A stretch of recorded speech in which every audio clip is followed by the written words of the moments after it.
Bonjour à tous, dans cette vidéo je vais vous présenter une lampe torche de chez Fluenight, c'est la TN4A HI, c'est une lampe que vous trouverez sur la boutique Fluenight du site Amazon au tarif de 49,95 € et elle est capable d'éclairer jusqu'à 457 mètres avec une puissance de 1050 lumens.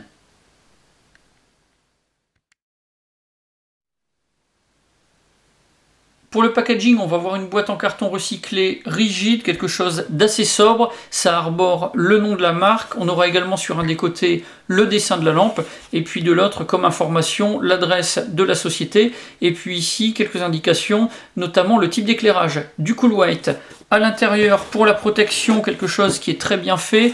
La lampe va être placée dans un petit sac, le tout dans sa sacoche, et puis c'est protégé également par de la mousse. On aura un sachet de gel anti-humidité, donc tout ça, ça permettra quand même de bien conserver la lampe.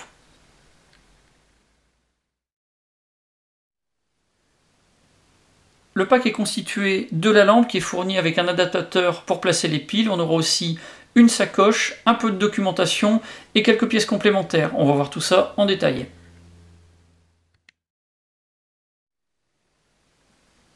Alors pour les caractéristiques, on a une lampe qui est fabriquée en aluminium aéronautique T6 avec une anodisation noire de type 3, anti-abrasion.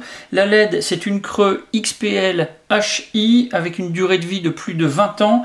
On a une lampe qui résiste à un impact suite à une chute de 2 mètres de hauteur et puis elle répond également à la norme IPX8, ce qui veut dire qu'elle peut être immergée pendant une demi-heure à 1,50 m de profondeur. Pour le poids, on est à 218 grammes à vide, sans batterie. Et pour les dimensions, 115 mm de longueur, 45,5 de diamètre.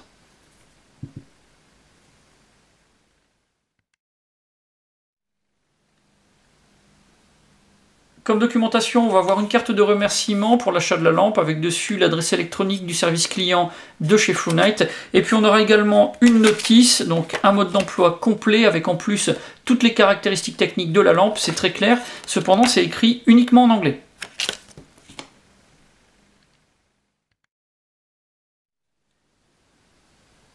Pour alimenter cette torche, on devra utiliser 4 batteries ou 4 piles au format AA. Le voltage devrait être compris entre 2,75 et 8 volts. Alors ces batteries, on va devoir les placer à l'intérieur de ce petit système qui permet de les solidariser. On a 4 emplacements avec à chaque fois le sens d'insertion des piles qui est précisé. En cas d'erreur, ça ne serait pas fatal puisque la torche est équipée d'un système de protection contre l'inversion de polarité. Néanmoins, ça ne fonctionnerait pas. Alors une fois qu'on a placé les piles ou les batteries dans le système, on installe le tout dans le compartiment et là la lampe est prête à fonctionner.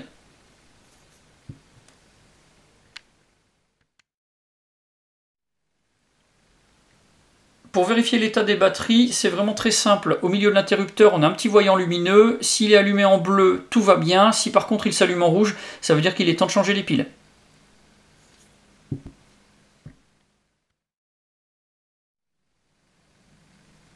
La lampe peut éclairer de différentes façons. Pour s'en servir, c'est vraiment très simple puisqu'elle n'a qu'un seul bouton. Quand elle est éteinte, avec un appui long, on va accéder directement au mode Firefly, le mode d'éclairage le plus bas. Si on rappuie, on éteint. Avec un appui court, on va allumer la lampe. Avec un appui long par la suite, on va faire défiler les différents modes, faible, moyen et fort. Quand elle est allumée, avec un double clic, on va accéder directement au mode turbo. Et si on refait un double clic, là on va passer directement au strobe.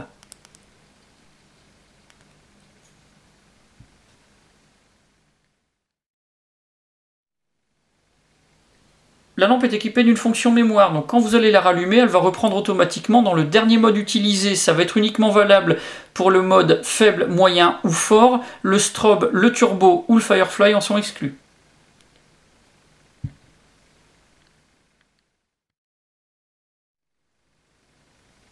Alors pour les puissances et les durées d'éclairage, avec le mode Firefly, on va être à 0,2 lumens pendant 80 jours. Avec le mode faible, on va être à 14 lumens pendant 93 heures. Le mode moyen, 120 lumens pendant 14 heures. Et le mode fort, 520 lumens pendant 150 minutes. Avec le mode turbo, on va passer à 1050 lumens pendant 56 minutes. Et avec le mode strobe, on va également être à 1050 lumens, mais pendant 150 minutes.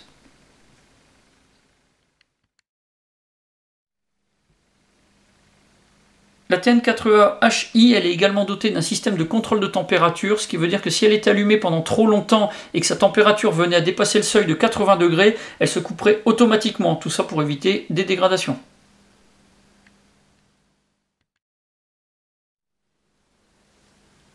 Voilà un test réalisé avec des batteries issues de la grande distribution, ce ne sont pas les meilleures du marché, néanmoins ça permettra déjà de se faire une bonne idée des performances de la lampe.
L'étui qui est fourni avec la lampe semble de bonne qualité, il est fabriqué en nylon, mais de quel type exactement, ça ce n'est pas précisé. Alors pour l'accrocher, on aura plusieurs solutions. On a un passant qui ferme par velcro, et puis qui vient doubler un passant standard qui est fixe. On aura également un D-ring en plastique qui permettra de l'accrocher à un mousqueton.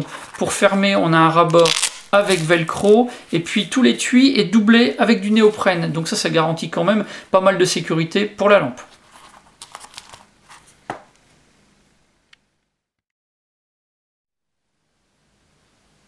Dans le pack, on va trouver plusieurs pièces de rechange, 2 joints toriques et puis également une pièce en silicone pour l'interrupteur. Et puis comme accessoire, on aura une petite dragonne avec un système coulissant. On pourra fixer la dragonne à l'arrière de la lampe puisqu'on a un trou qui est prévu à cet effet.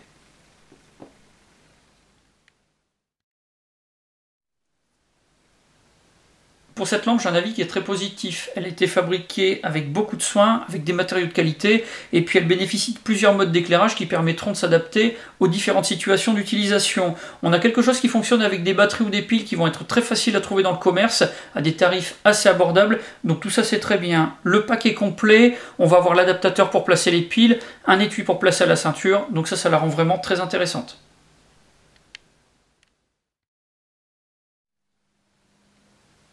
Le seul point négatif qu'on peut relever, c'est l'absence de procédure de verrouillage de l'interrupteur. Avec une simple pression, la lampe s'allume. Alors c'est peu probable que ça arrive par accident, mais c'est toujours possible. Quand la lampe est placée dans son étui, on a pas mal d'épaisseur, mais avec une pression suffisante, on va pouvoir allumer la lampe. Donc là, on peut s'en apercevoir si la lampe est portée à la ceinture. Si la tête est vers le bas, on va avoir un éclairage du sol. Donc on va s'en rendre compte normalement assez rapidement. Mais si la lampe est placée au fond d'un sac à dos, là ça devient plus problématique. Elle va rester allumée longtemps et ça risque de décharger les piles.